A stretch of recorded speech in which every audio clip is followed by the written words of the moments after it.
EU, and that's what they want, and that's what we want, isn't it? Yeah. So they come to negotiating, this is what we can offer you, but I mean, obviously, we're getting you a package that doesn't encourage other people to leave. We are a club.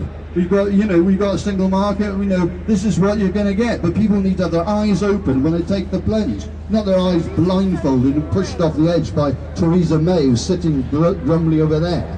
So that's what we should be doing, delaying Article 50 and giving the people the final say. And that's why I'm moving an amendment next week to demand that. And obviously, I'm not saying any support you can give to your MPs to say for this, we're going to delay in Article 50. There's no point doing it now. We want to keep at the negotiating table. And we want the final say on the Brexit package. And if people still want that, fine, go ahead. But the reality is that what Theresa May is saying, she's got this plan, isn't she? The cunning plan is turn our back 40% of our trade, which is the biggest market in the world, the closest market in the world, which is the EU, and extend our hand to the remaining 56%. But we already trade with the 56%. This idea we don't trade with people isn't true. So we go along to people we already trade with and say, give us a better deal, we've just burnt our bridges with the EU. What are they going to say? Oh, that's interesting, we can negotiate a better deal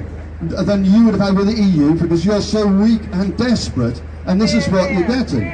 So who's the first person we're going to approach for that deal? Donald Trump. Travel, racist, unpleasant, misogynist, protectionist spells Trump. And the reality is that in his inauguration, he said that other countries are ravaging the USA. They're taking our jobs, they're making our products, and they're stealing our companies. So do you think he's going to give an easy ride to Theresa May when he separated her out? Like you've seen these lions separating out the bison or whatever. They've separated us away from the EU, who had been negotiating, and those negotiations have broken down because we don't want transnational companies having the power to fine and sue democratically elected governments for passing laws which protect our citizens in terms of environmental protection, in terms of rights at work, in terms of public health. We don't want that. But obviously, if Trump is at the negotiating table, he say, "Yeah, I'll give you a deal, but I want to get in. I want to get into the health service. I don't like all these environmental protections of various kinds. I don't know, all these rights of work are a bit old-fashioned. Are they 4 weeks guaranteed holidays? Surely people could live with less than that. Give business a bit of profitability." And I say, the people who voted to leave didn't vote for Britain to become a sort of offshore tax haven of low skills, low standards, depleted environment, and reduced human rights, all of which are protected by the European Court of Human Rights if we're in the EU. So we strip away our defence, we stand isolated, and we become ravaged and exploited by Donald Trump. That's not what people voted for, including the people who voted to go. And that's why they should have the right to a vote on the exit package. Do they still want to when they look at it? When they've ordered the suit and it doesn't fit and it looks stupid, it's the wrong cloth and the wrong colour? No. That's why we want another vote, and that's why we should keep fighting. I know that the odds don't look very good, because frankly the Conservatives are coming to line. Many Labour colleagues are facing big Brexit votes and thinking, hold on, I better check that. But I'm sure we will hear a lot more on this from AC Crowling about the constitutional position. This was an advisory rather than a mandatory vote. We do live in a parliamentary democracy. I'm not sent to Parliament simply to echo whatever is being said. It is the case that if we had a referendum on hanging or the death penalty, in all probability it would go through, but I wouldn't vote for it. And I'm proud that, yes, in Swansea overall, people voted to leave in my constituency, narrowly to stay. But I'm proud to be standing here on what I believe in and to join you shoulder to shoulder to say that there should be a vote on the Brexit package. We should delay Article 50, and first and foremost we want to put the futures of our children and our children's children, not the short-term expedience of current politics. Thank you very much. And now over to AC Crowling. Thank you.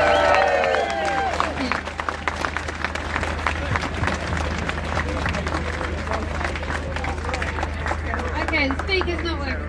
Can you hear me? No! Right. Okay. Bit better? Yeah. Excellent. Okay.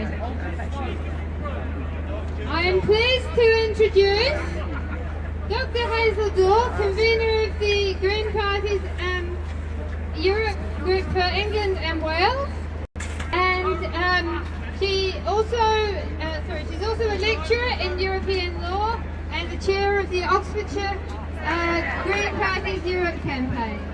Thank you very much. Could you please give a cheer for Hazel? Thank you. Well done for coming today. Well done for standing up for what you believe in. Theresa May is currently... you can go on. Theresa May is currently steering the UK onto some very hard, sharp rocks. After months of dithering, she's finally told us what her vision for Brexit is. Speaker's gone again. You can hear. Okay.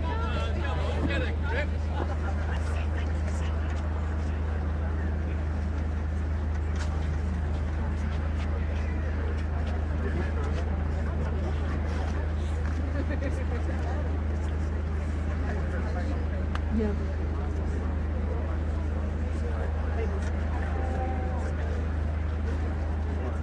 Is it on yet?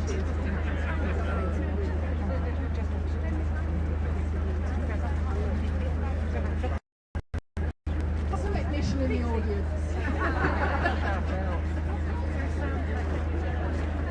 Yeah. Oh, that's better. Okay. Theresa May's vision of hard Brexit is our nightmare. It's going to cause this country untold damage. It will be appalling. The single market isn't perfect, but being a member of what is probably the most powerful trading bloc in the world is much more advantageous than being a little island off the northwest fringes of Europe. Just watch Donald Trump negotiate a trade agreement that puts America first and the UK last, because that's what will happen. I'm doing my best.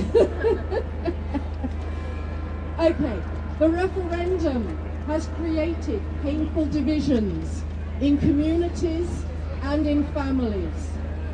We need to heal those divisions. We need to come together again. Those of us who voted Remain must accept the EU, whilst having many positives, also has its faults. It needs reform. Those who voted Leave need to accept that our many problems, job insecurity, a crumbling NHS, cuts to public services, are not the fault of the European Union.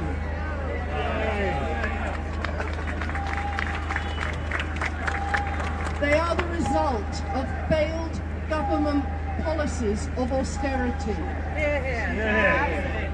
Austerity is not inevitable. Austerity is a conscious choice of this government, and it's damaging us all.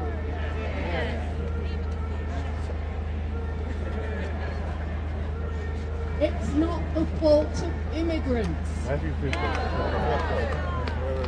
Theresa May is refusing to give any guarantees for the rights of EU citizens here. EU citizens and other immigrants keep our NHS going, keep our services going. I wouldn't have got here today on a coach from Oxford without my Polish coach driver. We need them, and we need to make them feel valued, despite what our government is doing to them.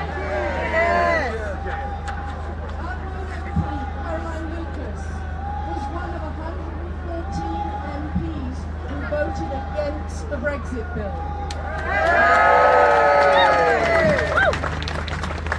She will continue to do that until we have the guarantees we want. We want guarantees on the rights of EU citizens here. Thank you, lady here. I am no bargaining chip.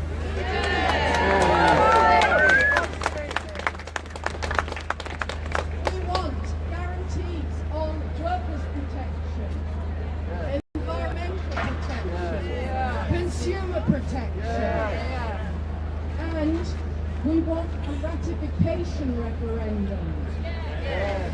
So when the people of this country finally know what the deal actually is, then they will be able to vote on it. We don't have much time. There's another vote in Parliament on Wednesday. Go home, email your MP, stand up for those rights you don't want to lose. Just email your MP.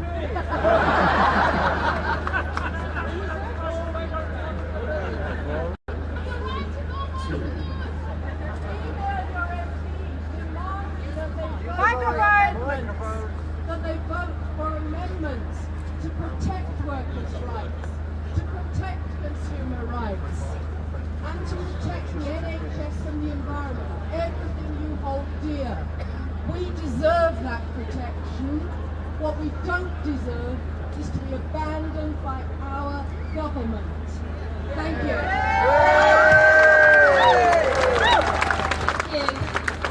Okay, can you hear me?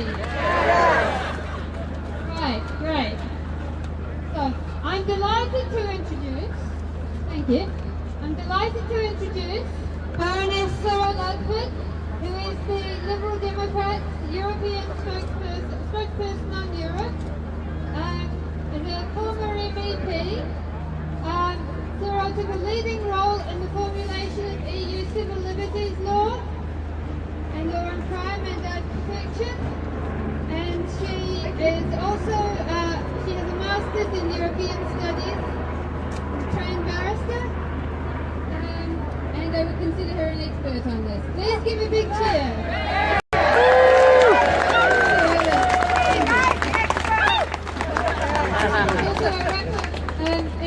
She was also a rapporteur for the European Parliament investigating Guantanamo Bay. Isn't that right?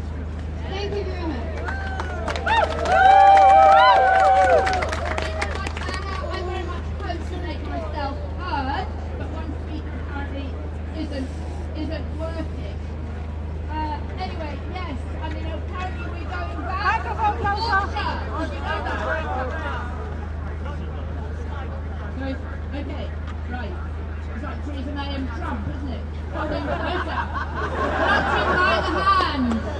Anyone want to do that? No.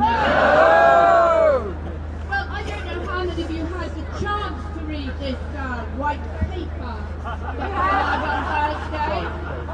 You may have had the chance to read the foreword by Theresa May. It doesn't really attest to Tory education standards, as there are no actual verbs in the sentences. But what you might have picked up on is the declaration that the essential ingredient of our success, the strength and support of 65 million people, to make it happen.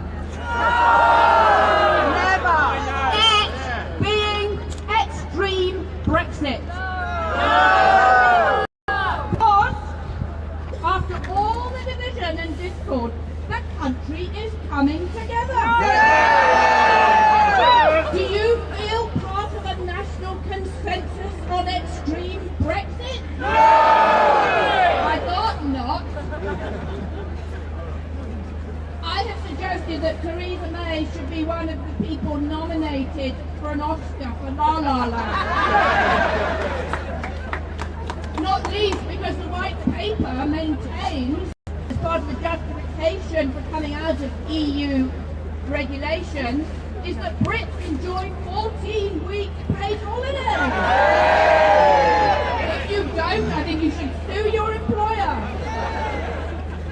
I mean, we've had the farce of taking back control, leaning by the executive. I mean, it was supposed to mean anything. It meant Westminster parliamentary sovereignty.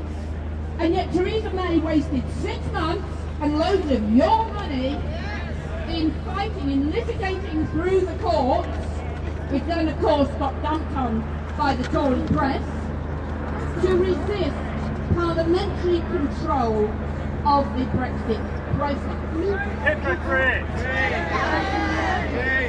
And I think as Hazel hinted at, and I agree with everything she said, what we should be doing in the next decade is investing in our country to try and address the grievances, the resentments, the problems that we understand that so many people have. And my party leader, Tim Farron, has gone to talk to Leave voters in Bristol, where he grew up. This week he was in Doncaster. And by the way, I'm sorry Labour, but we took a seat from you in the council in Rotherham on Thursday.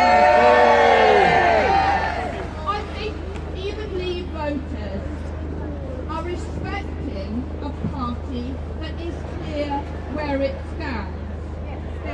And I think there is absolutely every reason for us on a cross-party basis to hold to our principles. No one voted to come out of the single market and the customs union. That was not on the ballot paper. It is going to cause enormous damage to people's jobs because businesses depend on very complex supply chains. So do universities, by the way. You may not think of it like that, but all their academic exchanges rely on the freedom to trade in people, if you like, within the EU. And talking of free movement, it's a two-way street. And if you say we don't want free movement, you are ditching the aspirations of so many people, not only pensioners to go and live in a sunny clime and access to local health care. Some of them may not realise it's only thanks to the EU that they do that, but young people who are going to be denied the chance to live and study where they want. I think in the next couple of years people are going to wake up to the benefits that the EU has granted them, which is, part of the point of the exercise, which they've taken for granted, and we need to keep reminding them about.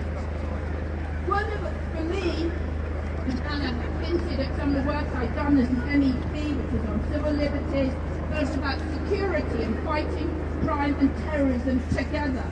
Because criminals hop over borders, if our police stop at them, then the criminals are laughing all the way to the bank. If we say that we don't want anything to do with EU law and the supervision of the European Court, that is going to completely kibosh our cooperation on crime, on exchanging data, and also in the whole area of civil justice, which is where let's say you have a car accident abroad, and you want to get a judgment and then be able to enforce it for compensation or suing for damage. The moment you can go to court in the UK and get the Italian or French or Spanish court to enforce it.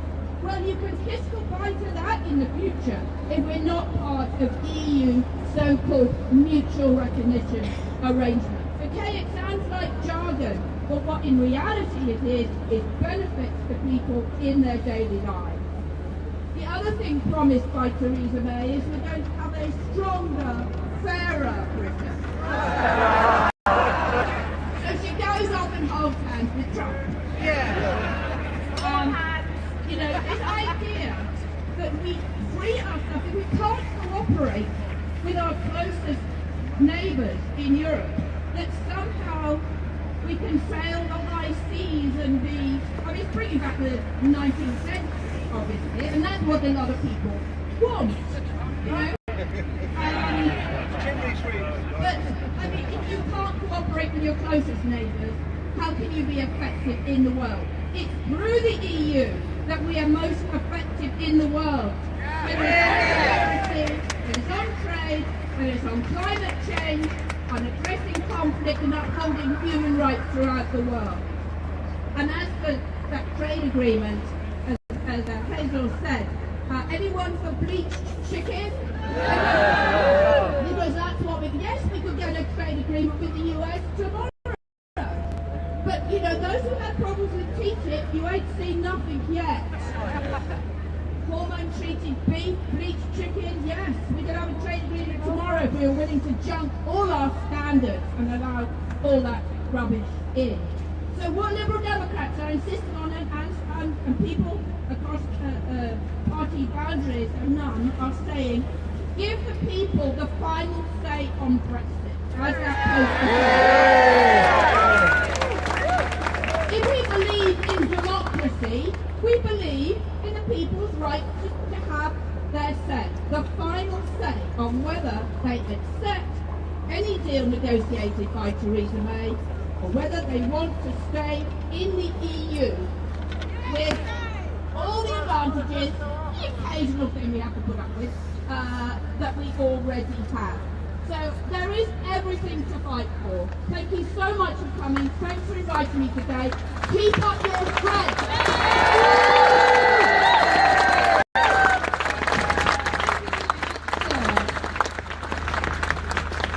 So next up, I'm pleased to introduce Nick Hopkinson, who is the chair of the London branch of the European Movement.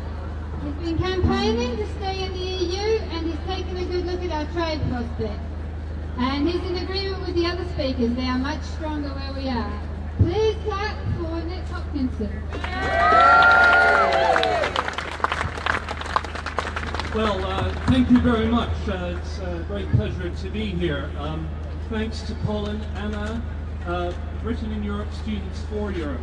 The Conservatives have been, as we know, split on Europe for decades, and now they have extended their split to the country through the referendum.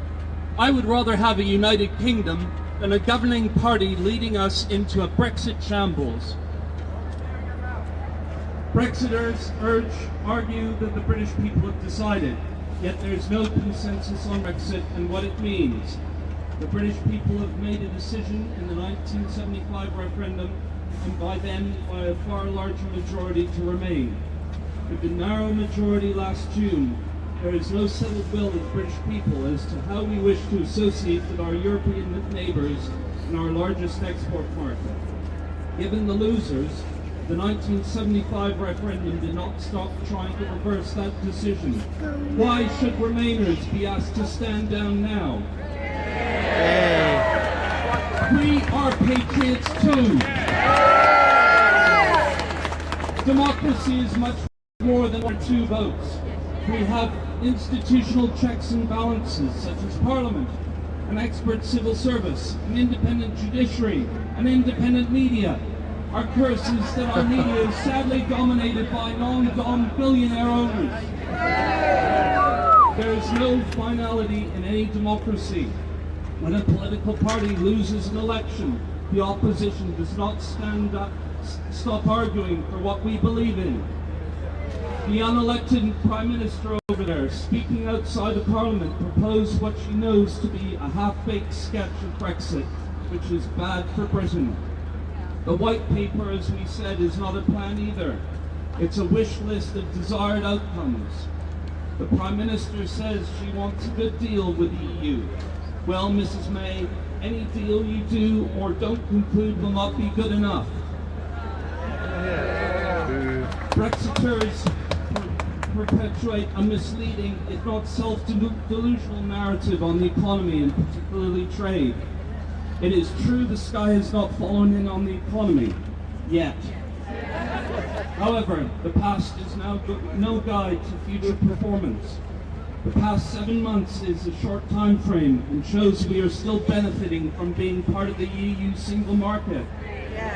But much investment in the UK is on hold, and financial firms are already relocating some operations out of our country. Brexiters downplay a 15% depreciation in the pound, but let's see how the just about managing or jams and others enjoy the resulting 3% inflation and forecast decline in real living standards as Brexit bites. British citizens currently enjoy the freedom to travel, study and work in and export to 27 other EU member states. Why should so many who have benefited from EU membership over the past 40 years deprive future generations of these very same opportunities? Shame. We should be confidently leading in Europe, not leaving and retreating from it. When people listen to the Brexiteers, it sounds as if we're being ripped off. Well, they are, by the Brexiteers and the non-tax-paying tabloid media magnates.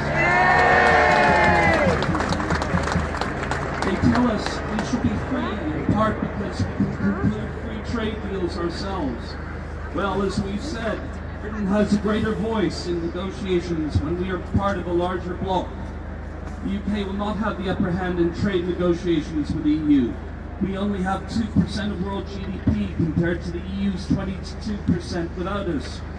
44% of our trade is with the EU 27, because we only account 8% of EU trade. Any trade deal with the EU will afford less market access than what we enjoy now as part of the EU single market. It is no wonder why British businesses wanted the government to retain our single market membership. They did not listen. No. Trade tariffs on goods are now largely eliminated. Today, trade liberalization efforts center on approximating domestic regulatory rules, equivalent to 30% of deliverable costs. Instead of 28 different nations setting one set of national rules on products and safety standards, member states, led by our government in 1992, asked for a single framework. That is now going.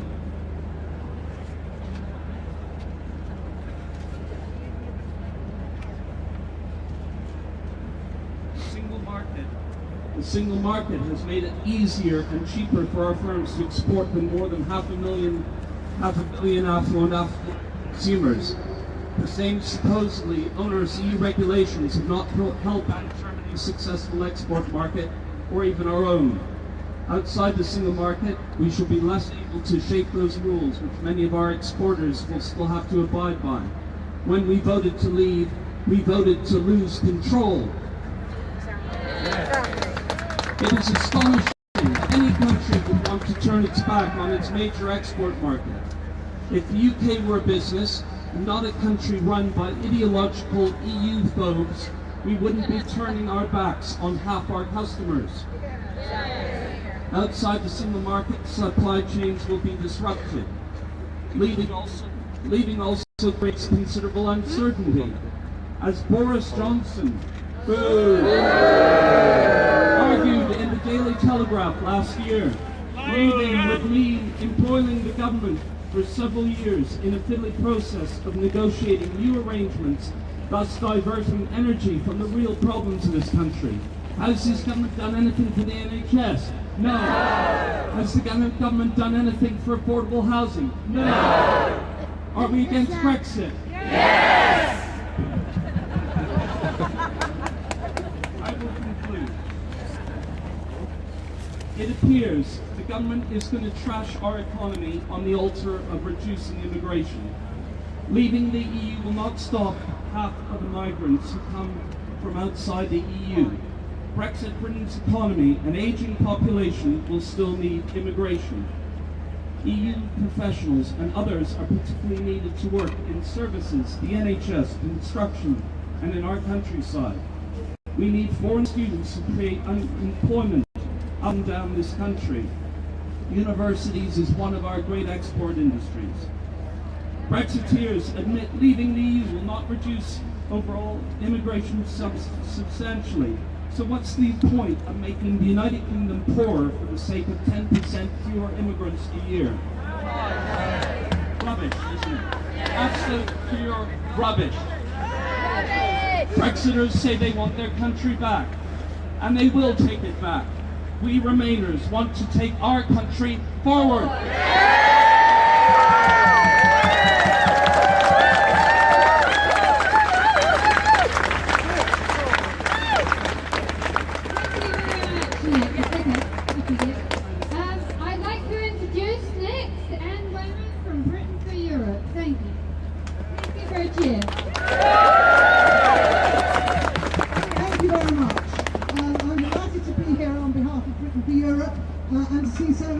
people who feel as strongly as we do in Britain for Europe that we're going down absolutely the wrong path and we're on the way to jump over the cliff into disaster. And that Mrs May, who cannot think of anything else other than limiting immigration, is happily leaving us there.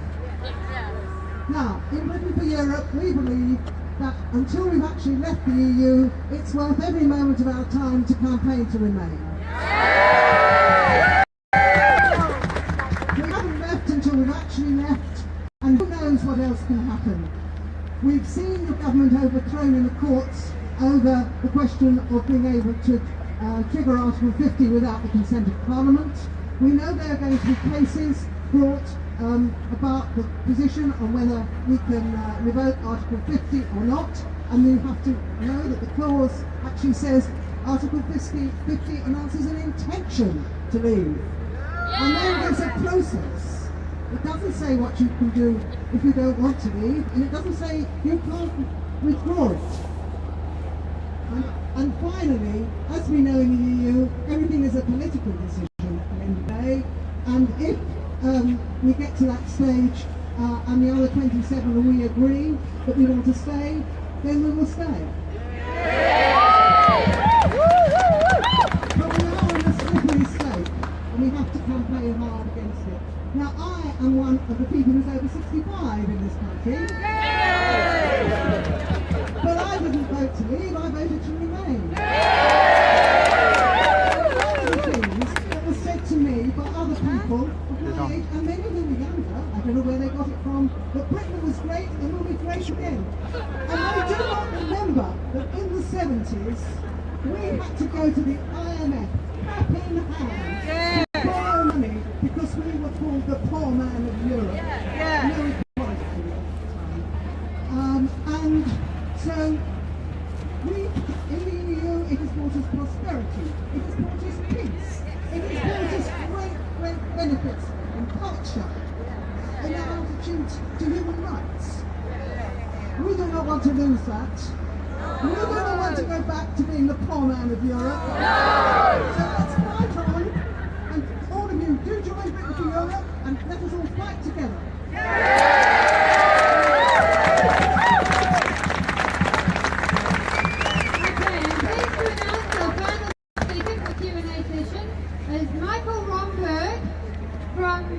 The campaign for the real referendum.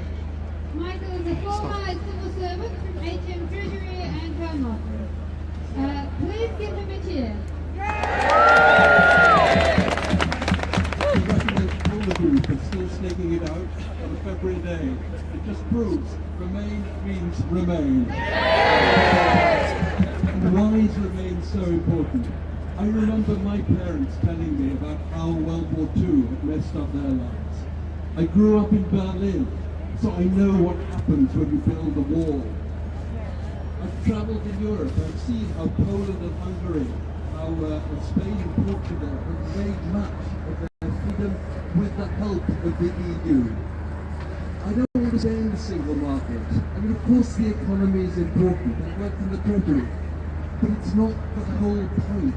I want to stay in the great European peace project. I am a Democrat. I do believe that the referendum vote on a higher turnout than any recent general election is a valid democratic mandate to move forward to the next step.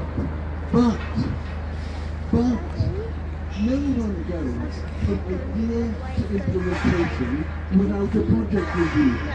This is basic project management.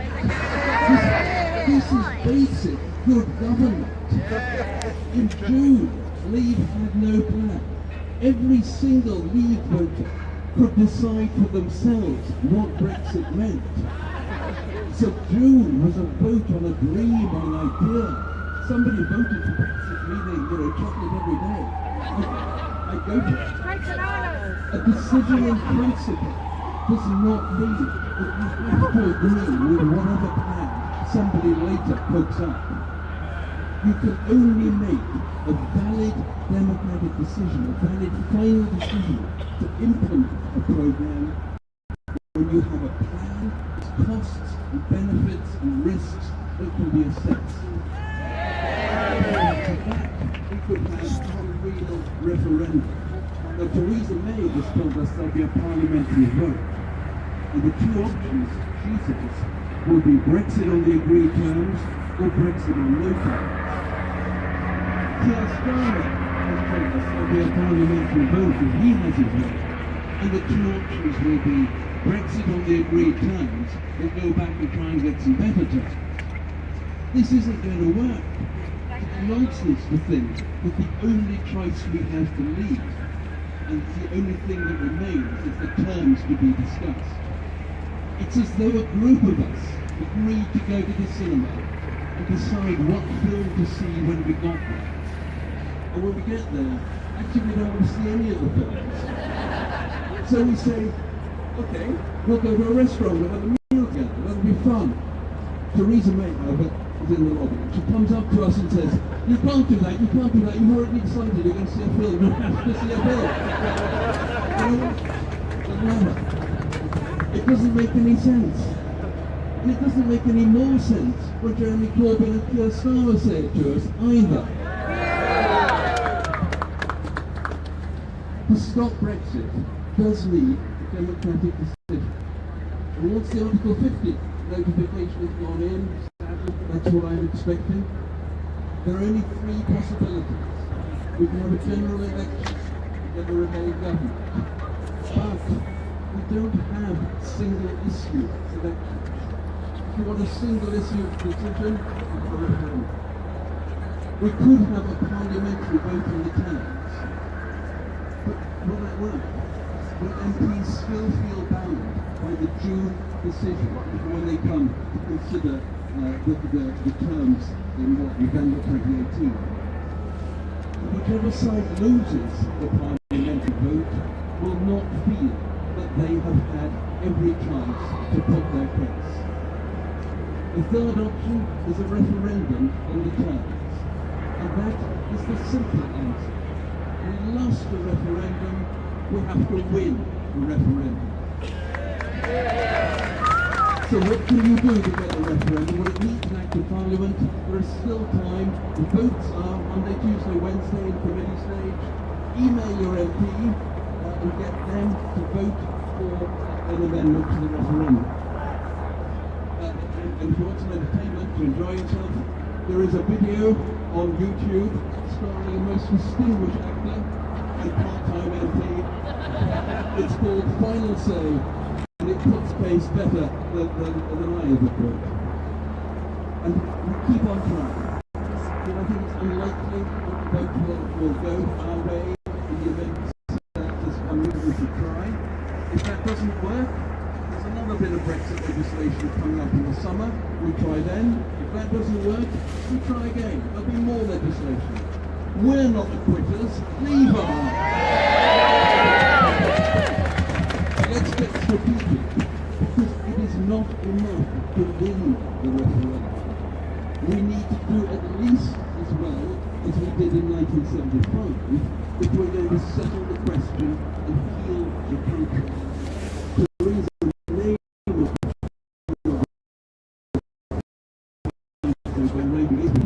but actually she proved if we want to win as well as we did in 1975, we will think of the slogan, take back control, think how we can take it. It means looking at policies like proportional representation, more power for local councils, making sure the recognition really works. To do that, people can face the future with confidence and will not be implicated. So we can do this. We can stay in here. We can stay in the EU, a great peace plan. Thank you very much.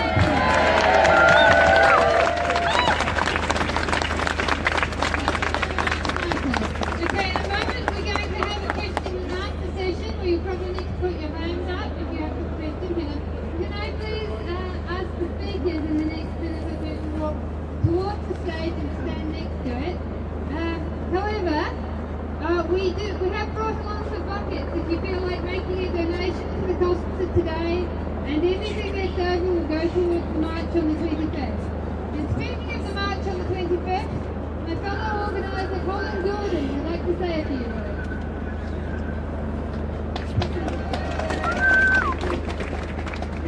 As well as being really thrilled about the fantastic quality of the teaching that we do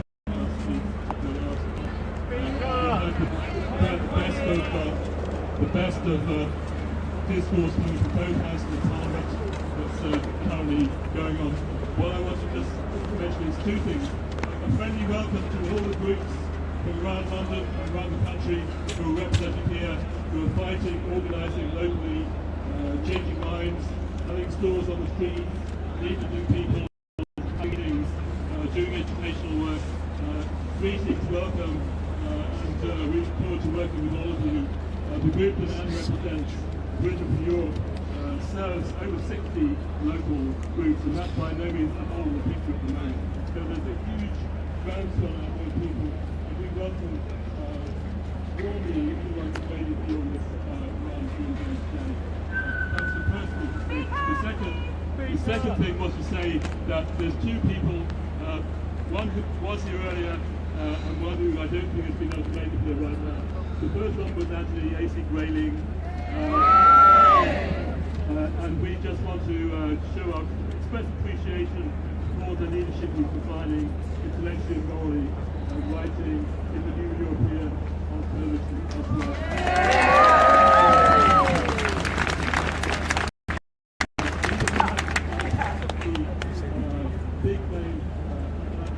Big name speakers up the road in London Square on the 25th of March. We've got public posters saying that's the message. The 25th of March will be a march on Parliament. And the target of the march is people who are doing the right to say a bit more, but there's a big organisation on the way to that. The target is to make it the biggest political demonstration in our history. Okay?